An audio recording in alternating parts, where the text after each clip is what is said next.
Om Asato Ma Sadgamayo Tamaso Ma Jyotirgamayo Mrityurma Amritangamayo.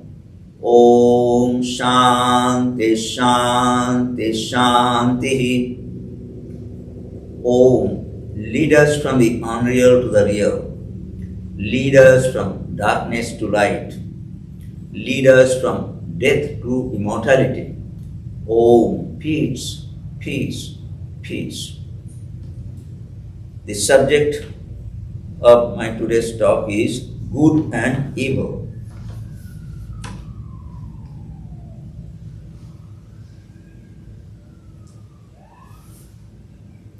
Yesterday I had a talk with one of our devotees, and we were talking that another devotee has bought a electric car. One electric car she has bought. And as you know, the electric car does not use gasoline, so it is good to have it to save or to have the clean environment. Basically, that means it does not produce what is called carbon dioxide and such other polluting gases, and also it does not really add to the heat of the environment.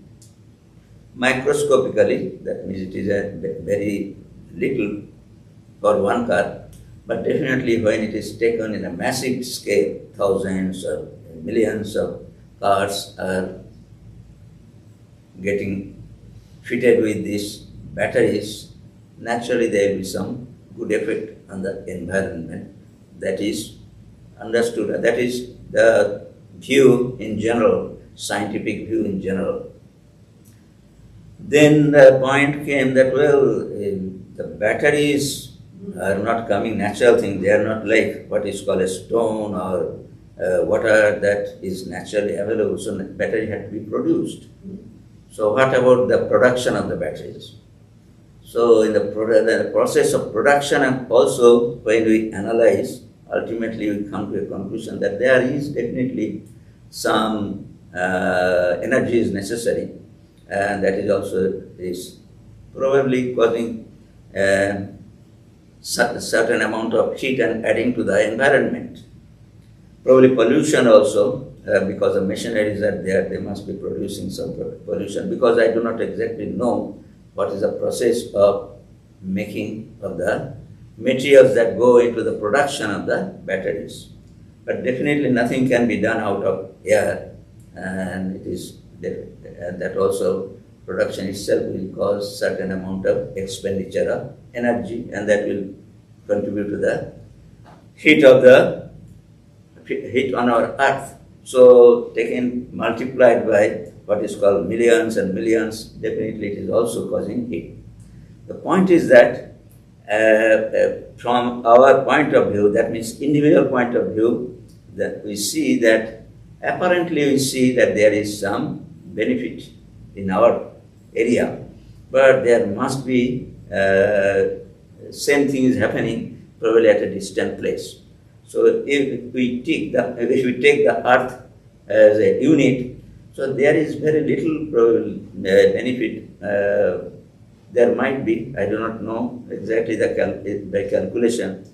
Probably things are getting transferred from one place to another. That is the benefit. We shall not suffer, but some other area will be suffering. That is the guess like that. So this aspect of the situation brought me to the study of what is good and what is bad. That means we think it is good to have an electric car, but ultimately we see in deeper analysis, probably there is somewhere something is bad is being done when we are enjoying this goodness. That is the point. So let us see a little bit deeper from the point of view of what philosophers say. especially we believe or we like Swami Vivekananda's sayings. So I just sifted through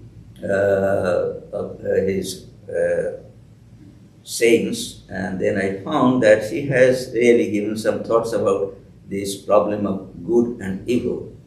You know, good and evil is a very important subject for religion. That means the religion is taught because we are becoming good. We can become good, and in that way evil will go away. And not only that, it is presumed that if everybody becomes good, then ultimately this earth will be full of goodness. That means it will be heaven. That type of concept is there, and we definitely, many of us actually believe in that idea, and in that way we follow religion. And that is a very important subject from the point of view of not only the physical, that means in the earth on which we are living, from the living condition, but also from the spiritual point of view also it is very important. That means this issue needs to be addressed. That is the point. Now, as Swami Vivekananda in one place, I am just quoting from here and there so that it will be to the extent that is relevant to us, that we should, that will throw some light on that matter. Look at the sum total of good and evil in the world. So this is from one of his lectures which I believe he gave in London, the practice of religion. So during the course of his talk, in one place he says, look at the sum total of good and evil in this world. Has it changed? That is a very good question. Whether the good is increasing and bad is decreasing, whether there is a criterion or there is a meter or there is any way that we can really figure out that we certainly say, yes, definitely goodness is increasing, other things are really decreasing. That means negative things are decreasing. Ages have passed and practical religion has worked for ages. Religion is there on earth for ages. That in India, religion is being practiced, say, 5,000, that historically, maybe earlier also, but from the point of view of the record, we see 5,000 years, 6,000 years, and before that also religion used to be practiced. And say in this West, Christianity, Judaism, and all those religions also, some historical background is that. That means religion is being practiced by the humanity for a long, long time. Ages have passed and practical religion has worked for ages. The world thought that each time the problem will be solved. It is always the same problem. At best, it changes its form. So if we take an integral look, we shall find that something has changed a little bit, somewhere it has changed a little bit, but in essence, that means in totality actually you cannot say that we have progressed toward goodness. That means it has improved. Now it is like an old rheumatism, he is saying. Drive it from one place, it goes to another. 100 years ago, man walked on foot and bought horses. Now he is happy because he rides the railroad. During Swami Vivekananda's time, the aircraft was not there, the plane services were not there, and also automobile came probably towards the end of his life. I am not very sure. Automobile also, definitely, we can presume that automobile also was not there, but railroad was there. Railroad started in the middle of the 19th century. So he rode railway, he traveled on railways. 100 years ago, man walked on foot and bought horses. Now he is happy because he rides the railroad. But he is unhappy because he has to work more and earn more. Riding a horse is cheaper, but riding on the railway compartment or on the rails, it is definitely you have to spend money. Nowadays it is like this, that if you travel by rail a long distance, it is costlier than traveling by air. It is true. So now he is happy because he rides the railroad, but he is unhappy because he has to work more and earn more. Every machine that saves labor puts more stress upon labor. So point is that somebody is saving, enjoying it, but definitely it is causing what is called hardship. You call labor is hardship, that means he will have to work there.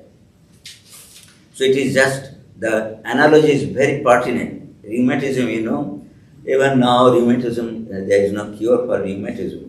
That means if you have rheumatism in the ankle today, tomorrow it may be on the wrist, and it may be on the elbow, tomorrow it may be on the back. So in that way it travels. There is no cure for that, even today. What to say about during Swami Vivekananda's time? This universe, nature or whatever you call it, must be limited. This idea is very important. That means we really is living in a limited circumstances or environment. It can never be unlimited. It is, that means if you push something, it will go away forever, it will not happen. It will just pass to another place. It will change the place. That is the point. Because it is limited. There is no way that you can get rid of something. The absolute to become nature must be limited by time, space and causation. This is from the philosophical point of view, absolute. That means if you think there's some unlimited thing, some entity is there. So now actually it has taken the shape of limitation. So naturally it has taken a shape which actually is limited by time, space and causation. That means it will a sort of self-evolving thing, but nothing can actually change within itself. The energy at our disposal is limited. You can spend it in one place, lose it in another. Losing means we are here, actually we are losing it, trying to push it out, but it is really manifesting in some other place. In that way it is happening. The sum total is always the same. Wherever there is a wave in one place, there is a hollow in another. So some benefit is here, there must be some loss in some other place, just like waves. Waves rise, so naturally there is a trough at the bottom. So in that way, it has the water has gone up, just what is called taking away water from the bottom. In that way it is happening. So if one nation become rich, others become poor. That is also very true. Nobody is actually can become rich without making others poor. It is true everywhere. That means, of course, we are limited by what is called politically we are limited by our areas of space. There probably we are getting rich. It is true, but probably we are drawing something which is making poor in some other place, some other countries. Suppose I need some materials, so naturally I am getting it from other country. So naturally that country is becoming poorer, they are losing that item for the benefit of the richer country. It is happening. That means sum total of the materials are really remaining same. Wherever there is a wave, one place there is a hollow in another. If one nation becomes rich, others become poor. Good balances evil. The person for the moment on top says the world is all evil, but the man who stands aside sees the divine play going on. Some weep and others laugh. The latter will weep in their turn and others laugh. What can we do? We know we cannot do anything. So this cycle is continuously going on. So the point is that this is from the point of religion, it has been said that we are seeing. So the best point from the religion point of view is to accept both. That means if we gain, we are losing somewhere, and be an observer. So do not get mixed up with the situation. But definitely we have to, from the practical point of view, go as what is called society goes. So in that way we follow. But mentally you have to be prepared that yes, definitely that better thing that we are getting, really it is doing something what is called Somehow it is causing some making situation worse somewhere. In that way it is happening. So previously, as I know, you also know from the history that China, China has become rich. How it has become rich? Because it worked hard. And what did they do? That means America was become richer at that time, and it was poor. So slowly, actually, they gained. That means whatever the way this country became richer, actually they implemented those things. Even the things that were being discarded from here, they used to absorb them. So in that way, this country became what is called cleaner or more livable. But in that country actually absorbed those things, and employing those things or using those things, they actually meticulously slowly become richer. Now actually they have become rich, and they are trying to discard things that is really they want to throw away. So probably other poor country will get those things or use them, and in that way they will become what is called good or rich. So in that way it is continuously going. Only the things are shuttling, as you know. In this way, good and bad is continuously going. The general, in another place, is saying it is unity in diversity. Take your country, which is the richest in the world and which is more luxurious than any other. Say at the time of Swami Vivekananda also the situation was like this. Even today actually nobody will deny this statement. And see how intense is misery, how many more lunatics you have compared with other races, only because the desire are so keen. We are always trying, in this country we are always trying to get more what is called enjoyments, things which we can enjoy. And in the process actually what is happening, we see how intense is the misery, how many more lunatics you have. Some people are getting deprived. So in that way, the things are going on. A man must keep up a high standard of living, and the amount of money he spends in 1 year would be a fortune to a man in India. At that time, India was really very poor. That means you can imagine how poor it was. Now actually, of course, it is coming up. So the point is that a man must keep up a high standard of living, and the amount of money he spends in 1 year would be a fortune to a man in India. Fortune means that probably in generations will be able to use that money what is earned by a rich man here. You cannot preach to him of simple living because society demands so much of him. The wheel of society is rolling on. It stops not for the widow's tears or the orphan's wails. This is the state of things everywhere. Your sense of enjoyment is developed. Your society is very much more beautiful than some others. You have so many more things to enjoy, but those who have fewer have much less misery. That is also important. That means if you are less, if your possessions are less, actually you are happier. It has been found. That is why there is a concept of minimalists. That means those who try to live with minimum things. So they do not have to bother about too many things. And in that way, psychologically, mentally, they are really very much happy. Rather, they are happier than others, those who have plenty. Because those who have plenty, they want to have more and more. That causes mental disturbances. This is the state of everything. Your sense of enjoyment is developed. Your society is very much more beautiful than some others. You have so many more things to enjoy. But those who have fewer have much less misery. You can argue thus throughout. The higher the ideal you have in brain, the greater is your enjoyment, and the more profound your misery. One is like the shadow of the other.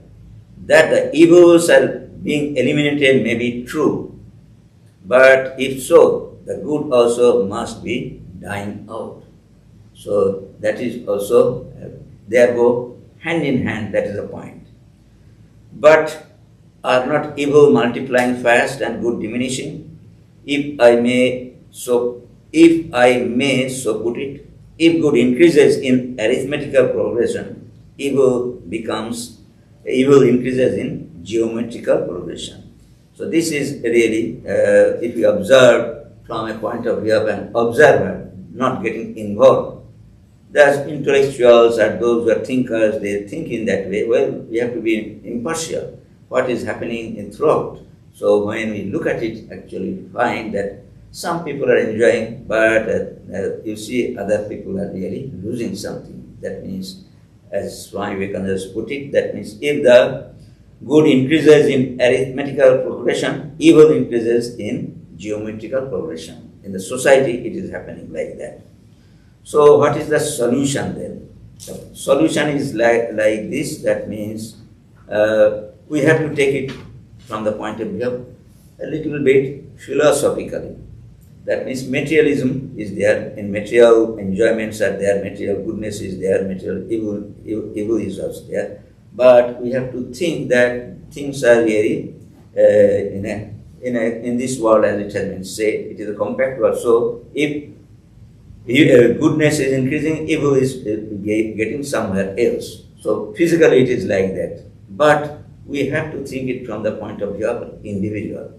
Whether we can really increase our goodness and give up evil things. So that is actually possible, and that is why spirituality is there. Spirituality will not affect others.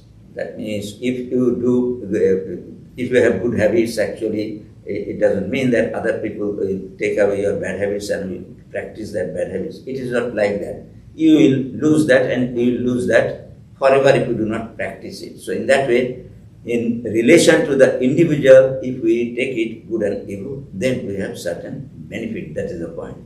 And that is the purpose of doing spiritual practices. Some practices to make us good. That means there should be some goal. We have to understand what is good for me or for you, and then actually if you cultivate that, then actually the society or other things will not be affected. I shall be affected, and that will do good to me. So in that way, good and evil, if we take in relation to individual, then there is great benefit. Where probably, if I become good, naturally probably will have a little less criminal or whatever it may be. In that way there may be effect there. But that is very, what is called, that cannot be felt even, but still for individual there is a great benefit. That is why the spirituality is very important. But before that, I would like to take it from the, as you know, spirituality, great sages have said, good spiritual persons have said, and in that way follow them, and in that way some people derive the benefit, some people just say so. I do not know whether I shall be able to practice that in that way. They give cursory attention, that is the point. But if it is said by somebody who is very important and they are really affect our life, then actually listen to them. The point, that means probably it will encourage us to follow the good principles in the life. So in ancient times there was in our society, especially I see in the historically in India, people, students, that means young students used to go to the house of the teacher, and they used to learn with him. That means they are called Gurukula system. Gurukula means the teacher used to impart education in his own house. House means where he used to live, in his residence. And teachers, family used to take care of them just like their own children. So in that way they used to, of course, the schools are not very large. A few students, maybe 10, 20 or 50 or maximum, so whatever it may be. Apparently they are not very large. The point is that they used to get educated at the same time they had the opportunity of seeing the teacher. That means teacher, day and night they were with the teacher, and also the teacher was with the student day and night. So in that way, observations were more, what is called, intense. That means thorough. That is the point. So in that way, education used to be very good. That means whatever used to be taught, actually, they learned appropriately and properly. So after say the courses are over, the teacher actually used to give an parting instruction, just like what is called and nowadays it is called there is a term which is in universities actually the some important person is invited and the valedictory address is given and the students actually get graduated. In that way, there is a very important ceremony of graduation wherein the important advices are given by a notable person. So I found in one place that you have heard the name of Warren Buffett. So he is very well-known person and he had the opportunity of giving this type of address in one school. That means when the students were graduating. So his saying was very simple, and naturally he wanted the young people to be successful in their life. So he gave just 3 points to be successful in the life. So what he said? So he says that 3 habits to acquire. Just acquire 3 habits to be successful in life, because he himself is a very successful person and he is what is called a glorious ideal in front of them that everybody knows. So the real challenge and one that anyone can overcome is to restrain your brain to make other better choices. This process is not as hard as you imagine. So the first thing to do is to stop thinking that your whole world needs to be changed. First thing is that at young age we think that we have to do something so that you can change the way the world is running, because it is going to dogs, as if we can say everything is wrong and we have to do something. So that is the one thing that needs to be checked. That is the point. We have to stop thinking that your whole world needs to be changed. I offer 3 good habits to pick up as a key to lasting change. That means the point is this, that as we proceed, we'll find that what he is giving is the idea that we can change everything. That means the context is this, that good and bad is there, evil, good and evil is there. So I shall change the evil and make things good, and then proportionately good will increase, and naturally young people have that type of idea in their life. That is why we are really study, we go to the job, and with some purpose in our life actually we live. So now he is saying, begin your day unplugged.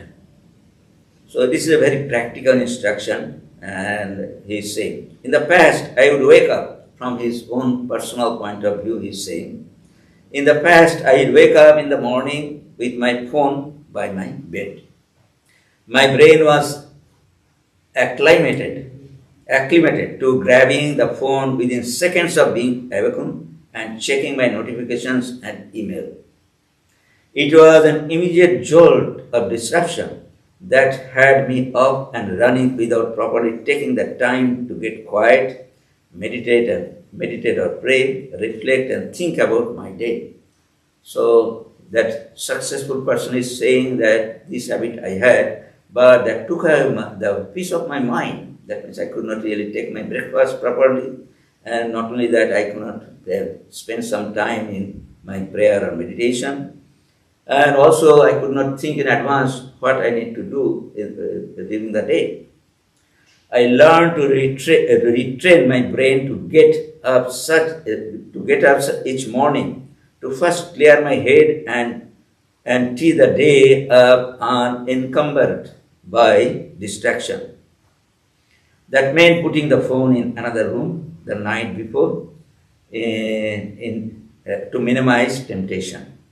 This has become super important to start the day peacefully, followed by a healthy breakfast and a short exercise routine, preferably outdoor and such thing, to get energized for the day ahead.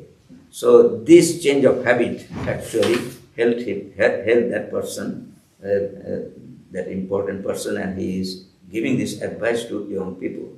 Because impulsively, that is the control of the impulse. Basically, we can sum up what he did is the control of the impulse. Impulsively we do many things which really which brings misery to us. Then second thing is that learn from others. Entrepreneurs and leaders in influential roles are supposed to have all the answers to solve complex problems. That means I am all-knowing. That type of what is called ego. Many of us mean all of us actually to some extent have. That means I know anything. That means I can solve any problem. If anything comes, I shall face it and do the best. So they think, but they cannot do it alone, and yet many try, relying on their oversized ego by plowing ahead without listening to and considering the counsel of others. That is happening in this world, as you can see in the political world also you see that things are like that. And so the point is that we should keep control of our ego, that we are really all powerful, we can do anything that we like. Buffett has always advised that success relies on surrounding yourself with the right people. Good advices are important. That means you should be open to get good advices. In spiritual practice, we say that holy company. What is holy company? Holy company is just to go to a person who is knowledgeable, or to keep a company of persons who know the subject better than me, or who is really in the same line. That means they can share their experiences. So that is very important. Keep oneself open to accept what is called advices or suggestion from others. He said, quote, "You will move in the direction of the people that you associate with." So it is important to associate with people that are better than yourself. So same thing in spirituality, that if you are associated with good people, naturally you will get more good advices, and in that way will be profited. As the famous saying goes, we are the average of the 5 people who spend the most time with. Make sure to associate with those further along the path who can potentially help you learn new things, grow and advance your career. Naturally, he is giving, in secular circumstances, he is giving this talk. So naturally, it is true for our spiritual life also. That means we should be open to learn from others. We should not be arrogant, that is the point. Then make time for yourself. This is a very important advice that is I did not know that it is good for secular life. I knew that it is good for spiritual life, but definitely it has got importance in 2 spheres of life also. One of the biggest mistakes any leader can make is neglecting self-care. We may spend a lot of time meeting with others and taking care of our teams or business, but it's just as important to set aside time for ourselves. Self-care is not just the mantra of Silicon Valley billionaires. Research suggests that blocking of time away from other people gives some space to focus on deeper thought, rather than just reacting to immediate issues. This point is important in a sense that means busy people, there are so many errands to do, so naturally they do not find time to reflect on the subjects. So they are very, some decision has to be given, time limit is there, so in that way actually they work. So that actually hampers the result actually is not good. The ultimate result does not come to be good. If one of your immediate issues happen to be finding time for yourself, try delegating less important and more time-consuming tasks to others. That means delegation of the duties, delegation of work. That means if you think that something is taking too much time for yourself and you are not able to solve it, then take help, give to others. And in that way, actually, you keep your time to yourself, especially keep some time for your reflection. So these are the 3 simple advices that he imparted to the graduating student of a business school. Now the point is that how actually I find some similarity in a spiritual life also. Good and bad, ultimately, as I told you, we are thinking at present from the point of view of our individual, because it is impossible for an individual to do something. As we know, that good and bad will always be there. Somewhere it is good, somewhere it is bad. Probably it is good here, you have become richer here, but definitely somebody is becoming poor there, and something is bad there. It will always remain. It will just like a rheumatism. That is a very good example, because all of us know what rheumatism is. That means it is incurable disease, even today. So naturally, from the point of view, we have to find out some way that if I have something bad, that means spiritually not useful, or I know that this is really, suppose sleep is really good to some extent, that means to a certain extent, but if it is too much, then it is bad. So in that way, certain habits are there which are really needed to be overcome. So that has been dealt in the spiritual literature, especially in Indian spirituality. From the very ancient age, this concept was there.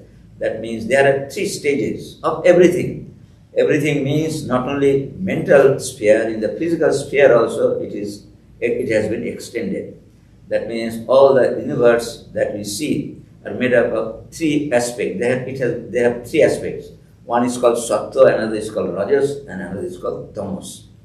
Tamas are literally bad. Rajas is mixture of, there is something good, something bad. And sattva is good. That means covetable thing is what is goodness that we need. And we need to get rid of the evil things. So we have to overcome tamas, and we have to then by practicing rajas, and then ultimately we have to practice sattva when we are established in rajas. In that way, 3 stages have been said. It is very interesting, because if you think that I have one bad habit, so I can really shun it immediately.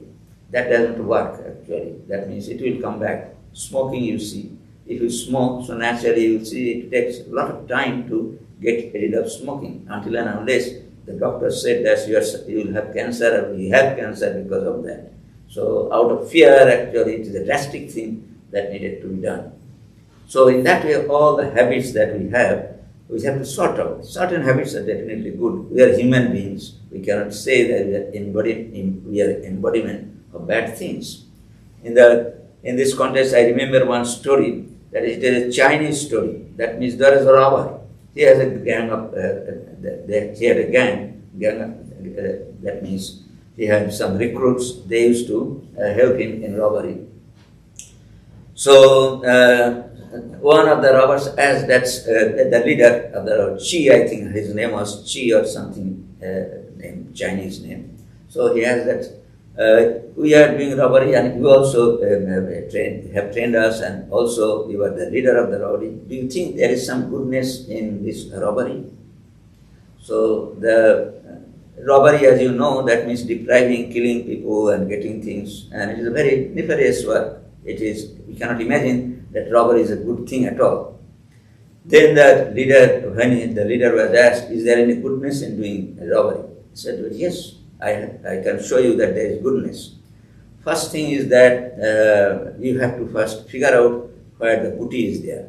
So you have to apply your judgment and all those things.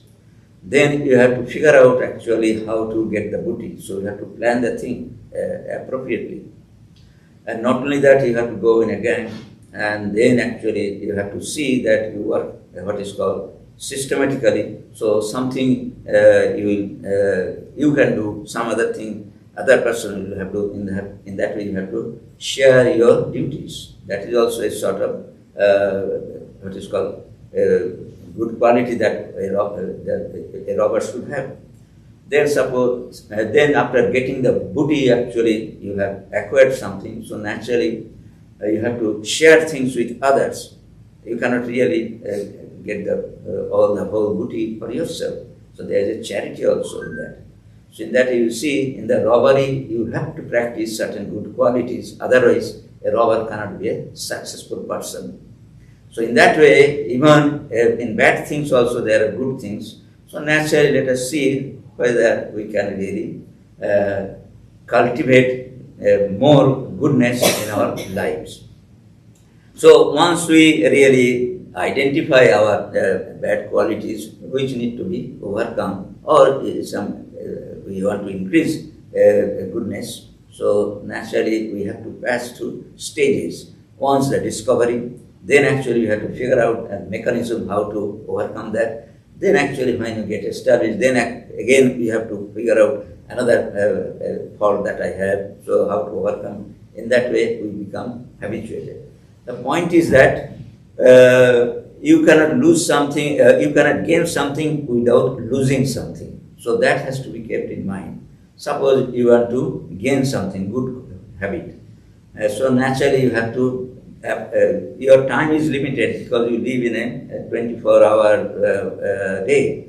And then out of that probably your working time will be, you have other things to do, so naturally you have only very few hours for yourself. So in that way, in those hours, if you can really figure out that if I do something new, so naturally you have to give up something which is really not important. So in that way, you have to figure out what you want to give up. And in that way, you can really devote that time for good things. Suppose you enjoy entertainment. So certain entertainments you can really figure out that these are not really doing good to me. So that time you can save, and in that way actually good thing that you want to cultivate, you can apply your time in that way. So things work in that, in a practical sense. That means otherwise what will happen that always you will feel in the grumbling that yes, I want to do some good things, but I do not find time to do that. It will happen that means for a long time I want to be good, cultivate good things, get good things, but it is not happening. The reason is this, that we are not really giving up something. So giving up also will be part of the strategy. So let us first let us see what will be. These have been exemplified in the Bhagavad Gita, or it has been a part of the discourse in the Bhagavad Gita that Lord Krishna has given. And this is a practical thing. Religion should be practical. It is just not a philosophy or metaphysics. It has to be translated into life. Then actually you can get benefit out of it. Otherwise, just by studying, you can say that yes, I have studied Bible, I have studied what is called Bhagavad Gita. It will remain like that. It is just studying. It is not really changing anything in yourself. It is as good as wasting the time because you don't derive any benefit out of that. In Bhagavad Gita, actually, Lord Krishna was very particular about that. Yes, he has given philosophical aspect. At the same time also, he has given very practical discourses, how to change or how to identify first, and then actually how to change them, and what needs to be achieved and what needs to be really given up. So he has given, we find later on, of course, many teachers have taken help of that concept, and in that way, especially I would like to quote from Sri Ramakrishna. That means, yes, three gunas are there, how to identify these gunas, and also how to identify, how to cultivate these gunas for the benefit of spiritually good ones, and actually how to get rid of the bad ones. So first is that he says, a person who is full of sattva, good qualities, that means if we call that he has acquired spiritual qualities, what will be his appearance or what will be the personality? He will be modest, he will be humble, he will be devoted, that means he will pursue good things, that is the devoted, and will have the love for holy company, that means good person, company of good persons, spiritual persons. Righteous, he will be righteous, that means right thing actually he will do. Then quiet, peaceful, never flatters for money, introspective, hides virtues. If I have some good virtues, suppose I am charitable, but I do charity, what is called, without showing to others. So that is a good virtue, hides virtues.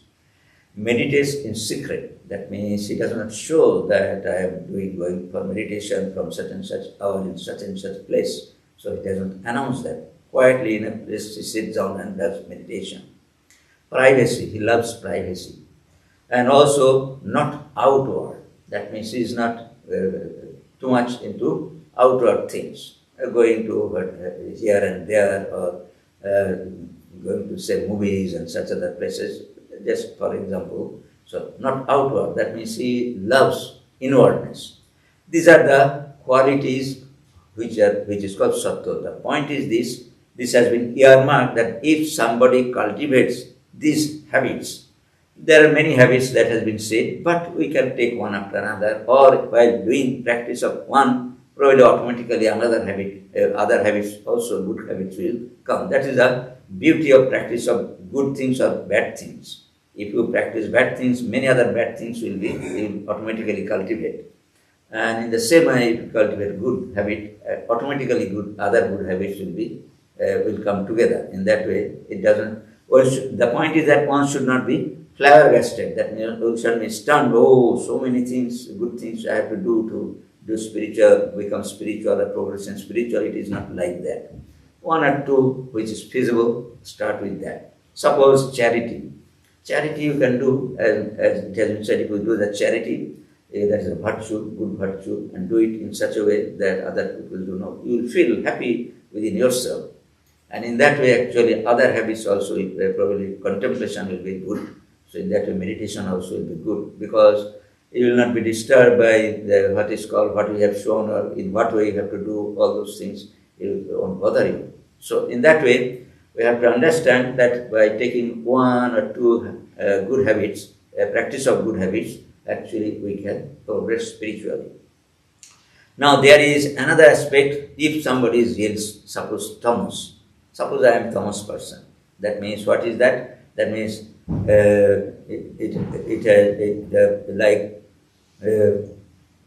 pride, delusion, anger, lust, destructive habit, and does austerities for evil purposes, just to do bad to others. Actually, I do something. These are actually called tamas. These things actually downgrade a person. Understandable. That means if you are really thinking ill of others, naturally you will be downgrading yourself. So we have to overcome them. So we cannot jump out of these things. That means without cultivation of the good things. So in that way, actually, by practicing good things, automatically the bad things will go away. That is the point. So in that way, it has been said, if you just take a transitory state, which is rajas. Rajas is just transitory. That means from, suppose I am what is called, I am in the habit of doing austerities for evil. That means I think of doing bad to others. So naturally what I shall do, I need to do something. So naturally I start doing something good.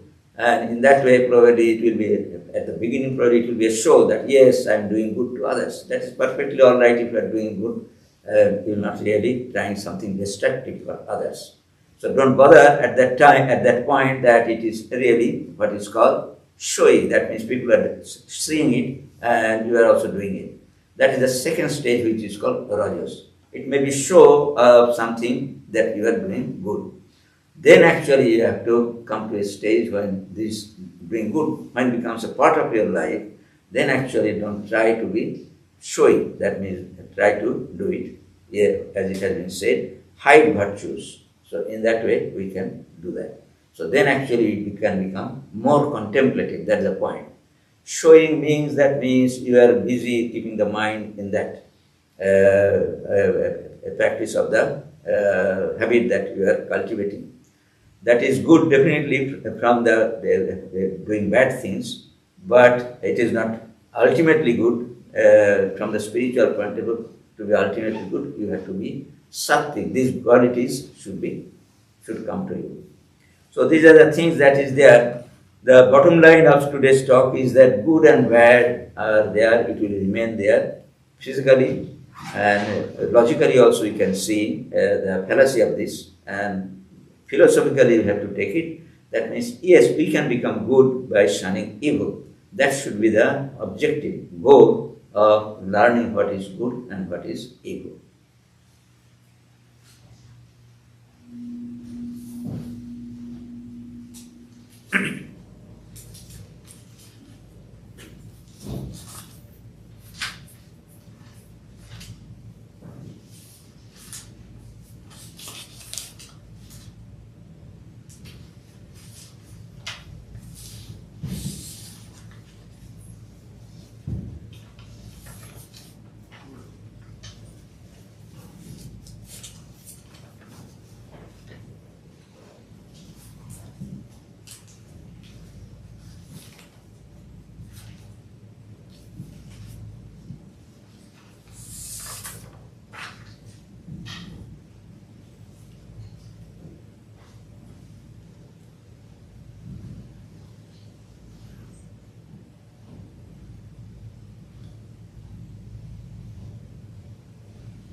Next Sunday on July 3rd, Swami Ishodhananda will speak on Eightfold Path for Enlightenment on July 3rd.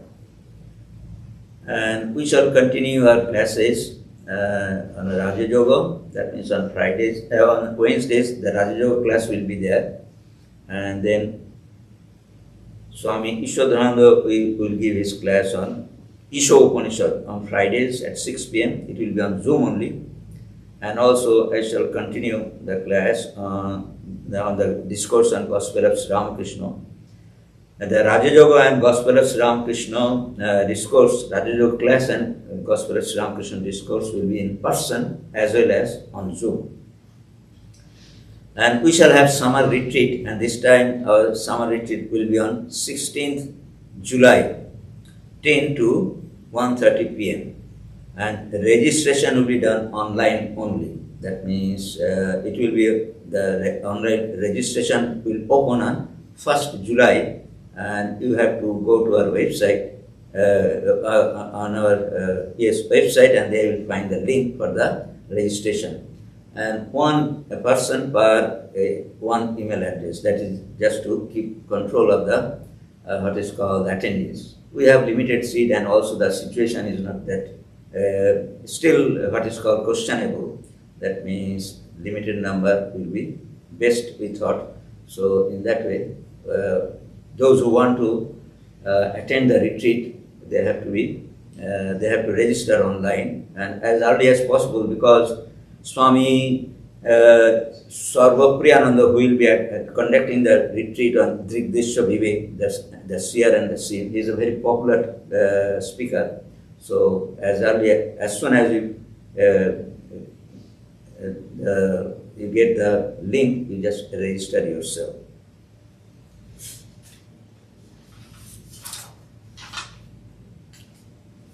Om madhuvatarithayate madhuksharanti sindhavah madhi-irna santoshadhi madhunakta mutosasi madhumat parthivagang rajah madhudaurastana pita madhumanna vanaspatihi madhumagangastu suryah madhirgavo bhavantunah. Om madhu, madhu, madhu. Sweet by the winds and the oceans give forth blessedness. May the earths and plants bring us health and happiness. Sweet unto us with the nights and dawns. May every particle of Mother Earth be charged with blessings. May the heavens shower us with benediction. Sweet unto us with the noble forest trees. Sweet unto us with the shining sun. Sweet unto us with the all living creation. Oh, sweetness, harmony, peace.